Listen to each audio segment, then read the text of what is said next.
नमस्कार, सत श्री अकाल। मैं हूँ आपका Sameer Malhotra, ultimate financial services Panipat से और आप देख रहे हैं लोन की कहानी सुमीर की ज़ुबानी। आइए तो शुरू करते हैं आज का टॉपिक जो कि है मोरेटोरियम।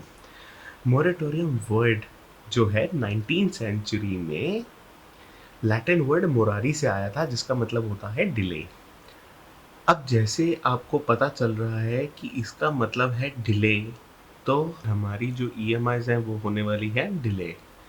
अब ये जो शब्द है काफ़ी लोगों को नया सुनने में आया जब आरबीआई ने 27 मार्च 2020 को ये अनाउंसमेंट करी। मोरेटोरियम जो है वो हमारी ईएमआईज़ को डिले करता है। लेकिन अब इस प्रोसेस को समझने के लिए और आज जो हम बात करने वाले हैं वो ये है कि अगर आप मोरेटोरियम लेते हैं तो उसके अंदर आपका लोन का जो टेन्योर है वो किस तरीके से बढ़ेगा, आपका जो इंटरेस्ट है वो किस तरीके से बढ़ेगा और लास्ट में मैं लाया हूँ आपके लिए एक सबसे बेहतरीन टिप।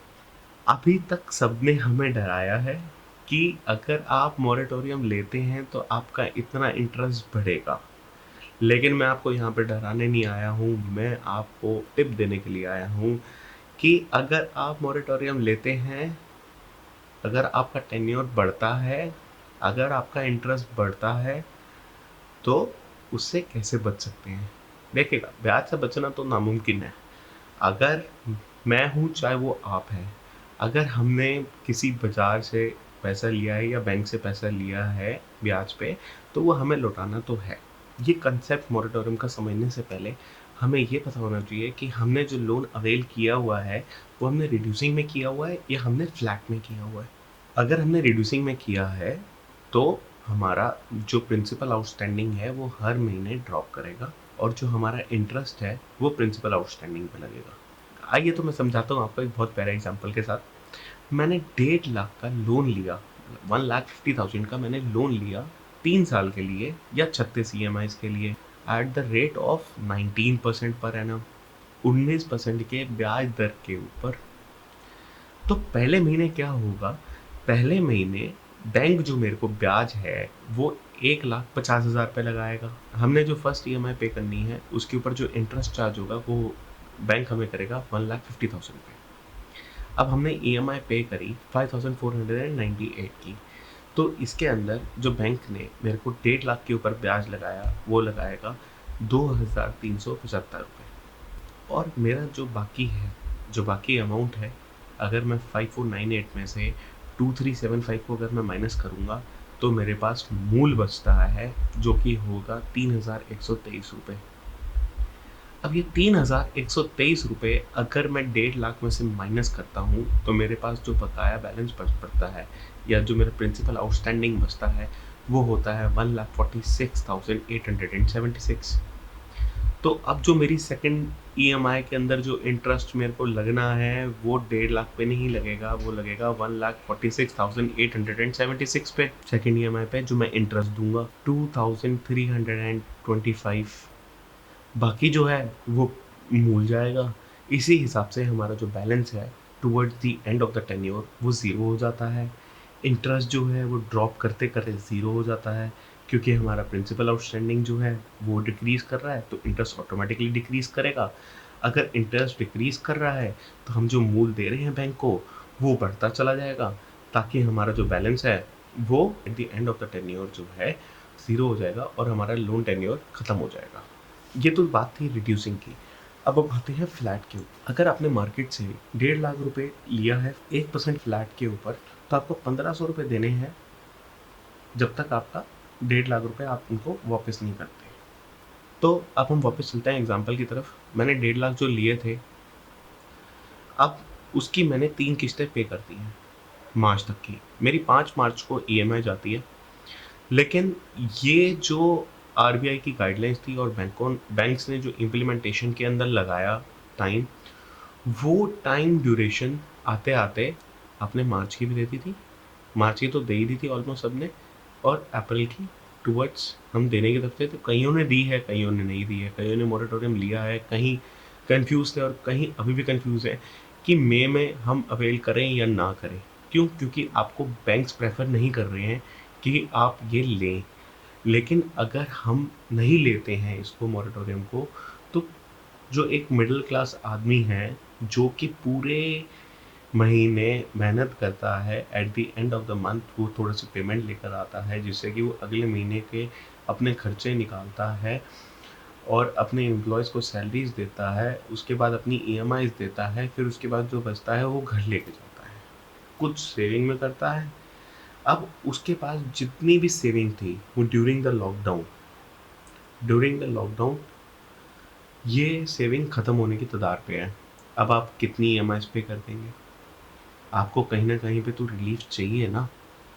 अब रिलीफ़ जो है, वो बैंक ब्याज के ऊपर तो देगा नहीं। वो यही कर सकता है कि आप मूल ना दो।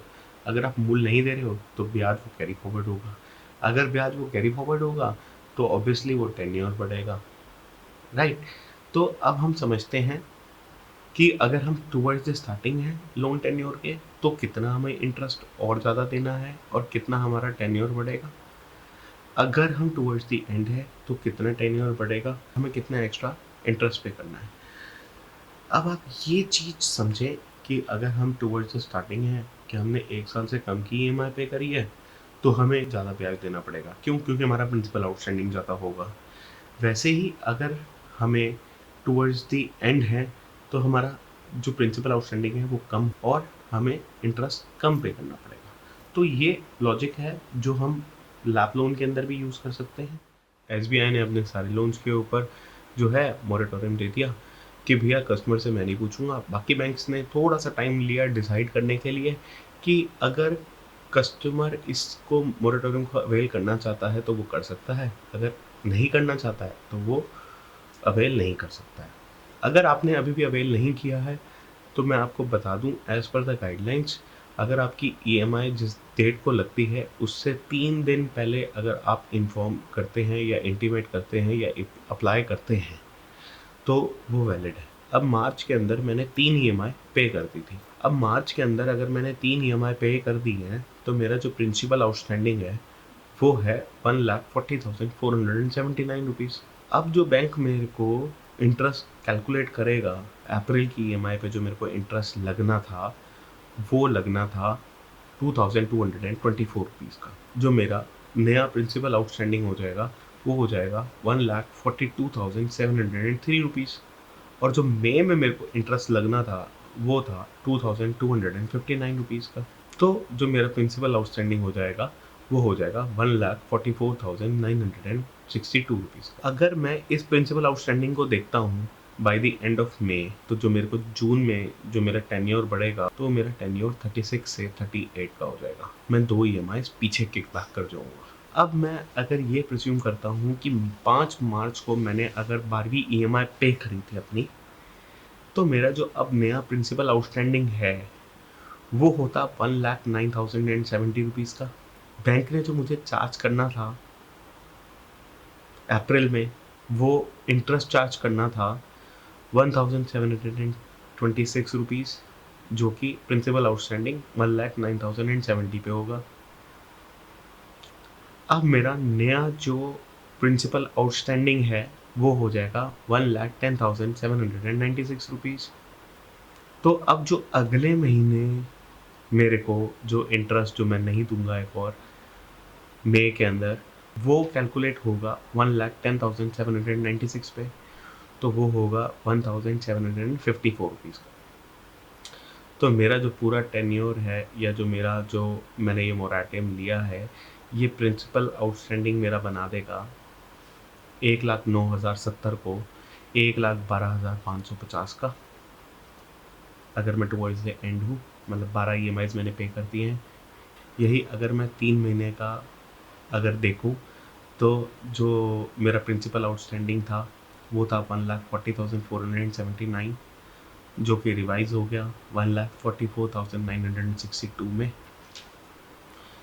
तो 1,44,962 के हिसाब से 3 महीने के अंदर मेरी 2 ईएमआईज़ में पीछे हो गया। 1,12,550 जब मैंने 12 ईएमआईज़ पे करी थी, तो मैं एक ईएमआई के इम्पैक्ट पे आ गया। ये बात थी 1,50,000 के ऊपर। हमने लैप या होम लोन लिया होता फॉर एग्जाम्पल 8% के ऊपर 30 lakhs का, तो जो हमारा इंटरेस्ट जाता है बैंक को वो अप्रोक्सीमेटली 20,000 का जाता है।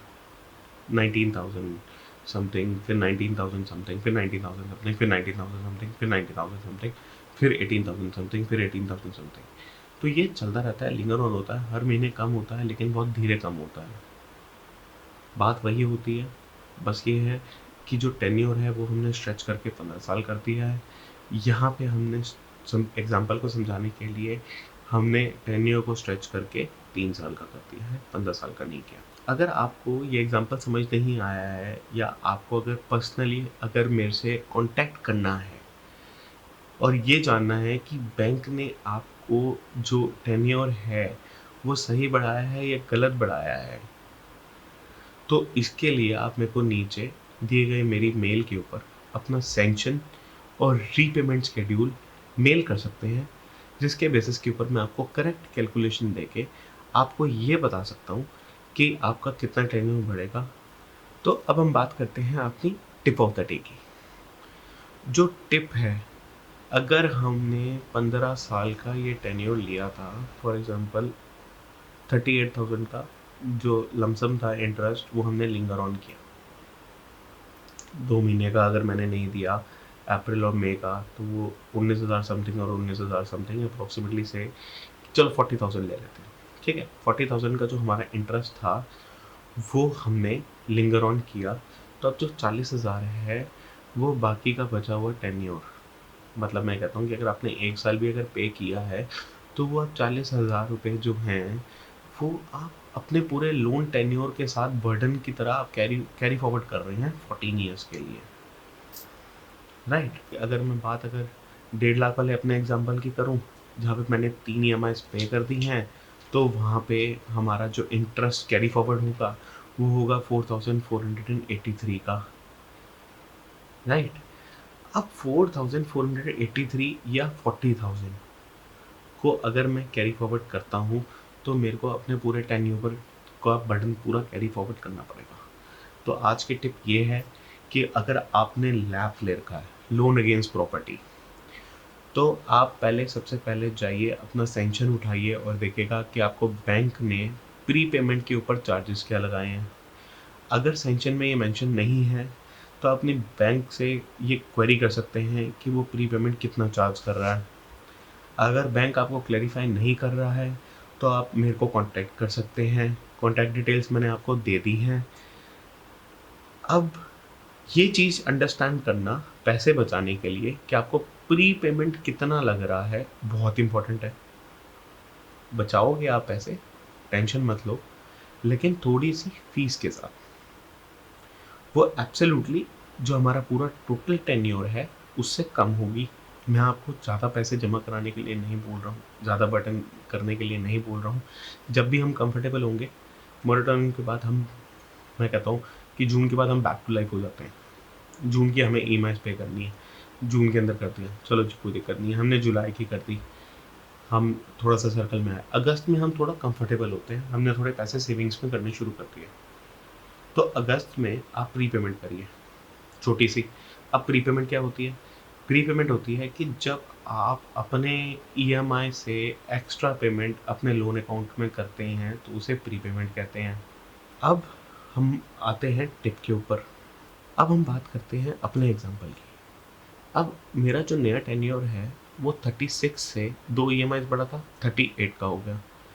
तो जो मेरा इंटरेस्ट जो मेरा प्रिंसिपल आउटस्टैंडिंग के ऊपर लगा था, मतलब मैं ये कहता हूँ कि बैंक ने मुझे 4,483 का एडिशनल मेरे को जो वो इंटरेस्ट था वो फाइनेंस कर दिया। तो अब जो उसने मेरे को लोन दिया है 4,483 का, अब मेरा वो जो इंटरेस्ट है उसके ऊपर मेरे को जो एक्स्ट्रा पे करना है वो करूँगा मैं 5,828 का। मतलब टोटल जो मैं रीपे करूँगा या जो भी मेरे को इंटरेस्ट एक्स्ट्रा पे करना है जो मैं पहले कर रहा था, उसके अंदर जो एड ऑन होगा इम्पैक्ट वो होगा 5,828 का। पैसे तो आपके ही हैं, अगर मैं नहीं बचाऊँगा तो कौन बचाएगा? और अगर मैं नहीं बचाऊँगा तो अगली बार आप मेरे पास आओगे क्यों? यहाँ पे मैं डिफरेंस क्रिएट करता हूँ। दूसरा 12 महीने के एग्जाम्पल के हिसाब से देखते हैं, तो जो हमारा जो टेन्योर था वो 36 से हुआ 37, और जो हमारा इंटरेस्ट जो हमने कैलकुलेट किया था वो था 3480, जो कि प्रिंसिपल आउटस्टैंडिंग में ऐड हुआ था। अब प्रिंसिपल आउटस्टैंडिंग में ऐड हुआ है, अब वो 37 जो है वो अगर मैं पूरी EMI के अंदर कैलकुलेट करता हूँ तो वो 4208 रुपये का हमारा एक्स्ट्रा बर्डन क्रिएट होता है। अब मैं ये कहता हूँ कि अगर आपको अप टू 5%, फॉर एग्जाम्पल अगर आपको अप टू 5% प्री पेमेंट देना भी पड़ता है तो क्या होगा? देखिए 4483 के ऊपर अप टू 5%, जनरली ये 2% से लेके 5% तक होता है, और ये अनसिक्योर्ड लोन्स में होता है। लैब के अंदर जो मेरा एक्सपीरियंस है या जो मैं अपने कस्टमर को अवेल करवाता हूँ वो ये करवाता हूँ कि आप 25% of the principal outstanding every financial year आप पे कर सकते हैं। बैंक के ब्लॉकिंग पीरियड होते हैं। कोई बैंक कहते हैं कि हमारा जो ब्लॉकिंग पीरियड है वो 2 साल का है, कहीं कहते हैं हमारा 1.5 साल का है। 2 साल को कवर अप करने के लिए अगर किसी ने पहले पेमेंट करनी है, किसी का पेमेंट आ जाती है तो हम 25% की कैपिंग लेके चलते हैं। जनरली कोई अवेल नहीं करता है, लेकिन वो आज काम आएगी आपके। तो अगर आपके पास लैप लोन है तो आप 25% of the principal outstanding every financial year आप पे कर सकते हैं बैंक को without any pre payment charges. अगर आपका होम लोन है, इंडिविजुअल के नाम पे बुकड है, तो प्री पेमेंट 0 होगी RBI की गाइडलाइन से। तो लैप और HL के अंदर मेरा जितना भी इंटरेस्ट है, अगर मैंने 30 लाख का ले रखा है तो मैं 40,000 नॉर्मली ऐसे ही पे कर दूंगा। अगर मैंने 1.5 लाख का ले रखा है तो मैं 4,483 रुपये ऐसे ही पे कर दूंगा बिना किसी चार्जेस के। मतलब इसको कैसे पे करना है? इसको ऐसे पे करना है कि आपने पहली EMI दी।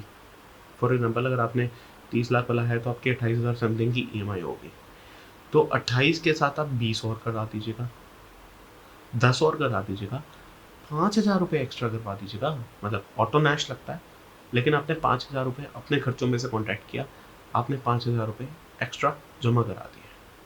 अब ये 5,000 कब तक करने हैं? ये आपको 5,000 अप्रॉक्सीमेटली हर महीने तब तक करने हैं जब तक आपका 40,000 समथिंग का जो है टेन्योर अप्रॉक्सीमेटली 40-50,000 रुपीज़ एक्स्ट्रा पे नहीं करते हो। 40-50,000 इसलिए कह रहा हूँ क्योंकि अगर आप अगस्त से शुरू करते हैं, आप थोड़ा कंफर्टेबल होते हैं फाइनेंशियली, आपका पेमेंट आनी शुरू होती है, आप फाइनेंशियली थोड़े स्ट्रॉन्ग होते हैं, तो आप 5-5 हज़ार रुपये करके भी अगर आप एक्स्ट्रा पे करते हैं तो वो थोड़ा सा इंटरेस्ट जो गैप होगा वो इंटरेस्ट गैप हमारा कवर अप हो जाएगा अप्रॉक्सीमेटली। मतलब वो इतना ज़्यादा नहीं पड़ेगा, वो थोड़ा सा पड़ेगा। वैसे ही मैं बात करता हूँ 12 महीने की।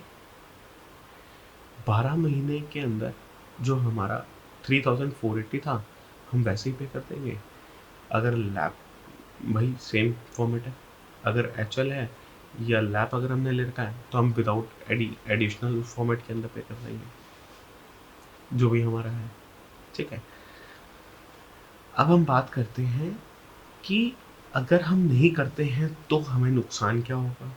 कि समीर जी आप तो कह रहे थे कि आप हमारे पैसे बचाओगे, अब इसमें हमने पैसे कैसे बचाए? अब जो मैंने नए टेन्योर के हिसाब से इंटरेस्ट पे करना था, ध्यान से सुनिएगा, बाद में मत कहना कि समीर ने बताया नहीं था, समीर ने मेरे को टिप नहीं दी। समीर ने टिप दी थी, आपने ध्यान से नहीं सुनी। अब आप ध्यान से सुनिएगा, जो मेरा नया टेन्योर है उसके अकॉर्डिंग मेरे को जो इंटरेस्ट पे करना है, मेरे एग्जाम्पल के अकॉर्डिंग वो करना है 5,828। अगर मैंने 3 महीने की EMI पे करी है तो मेरा जो इंटरेस्ट एड ऑन हुआ वो हुआ 4,483 का।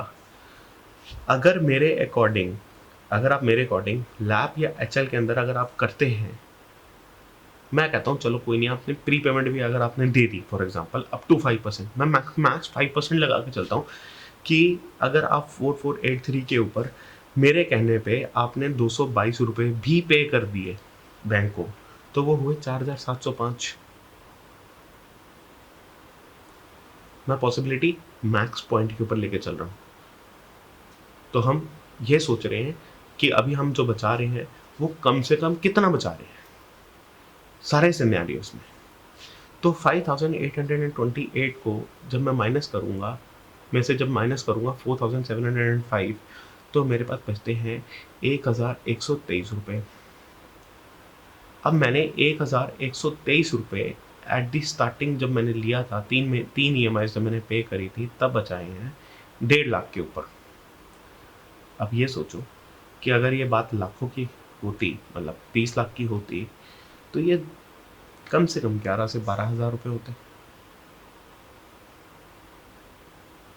अब तो इसमें मैंने 5% आपका प्रीपेमेंट भी कैलकुलेट किया हुआ है। अगर वो नहीं लगता है तो आपको और ज़्यादा बचेंगे। अगर पर्सनल लोन, बिजनेस लोन है या कार लोन है तो प्रीपेमेंट लगेगा ही लगेगा, वो भी अप टू 5% ही लगेगा। तो उसके अंदर भी हम सेम वे के अंदर हम बचाएंगे। यही बात अगर करोड़ों की होगी तो हम लाखों में बचाएंगे। अगर हम 12 महीने के हिसाब से हैं, ठीक है, अगर हम 12 महीने के हिसाब से अगर आप मेरे एग्जांपल में देखें, तो हमें जो इंटरेस्ट कैपिंग पे करना था वो 4208 का करना था। जो हमारा कैरी फॉरवर्ड हुआ था प्रिंसिपल आउटस्टैंडिंग में, वो हुआ था 3480 का। अगर मैं 3480 में अगर मैं 5% भी अगर करता हूँ तो वो 172 रुपये हुए। तो मैंने 3652 रुपये बैंक को दे दिए, मतलब अगस्त के बाद। तो अब मैंने इसके अंदर कितना बचाया? मैंने इसके अंदर 556 बचाया 1.5 लाख पे। यही अगर बात अगर लाखों की होती तो ये हज़ारों में होते, 10 लाख के ऊपर होता। यही अगर बात करोड़ों की होती तो बात लाखों में हो जाती। तो ये था हमारा टिप। इस तरीके से जो मैं गाइडेंस देता हूँ या जो मैं टिप देता हूँ, मैं अपने कस्टमर्स को तो देता ही हूँ। अगर आप मेरे कस्टमर नहीं हैं या अगर आप मेरे से सर्विसेज नहीं लेते हैं या आप अगर अल्टीमेट से नहीं जुड़े हुए हैं, तो आप हमारे साथ जुड़ सकते हैं। अगर आपको मेरी वीडियो पसंद आई है तो लाइक एंड शेयर ज़रूर करें, ताकि जो ये बेनिफिट है, जो ये पैसे बचाने हैं, ये आप अकेले ना बचाएं, आप अपने यारों दोस्तों को भी बताएं और उनके भी पैसे बचवाएं। तो मैं आशा करता हूँ आप अपना और अपने प्रियजनों का बहुत अच्छे से ध्यान रख रहे हैं, और हम नए नए टॉपिक्स लेकर, नए नए टिप्स लेकर आपके पास जल्द ही लौटेंगे। तब तक के लिए सत श्री अकाल, नमस्कार।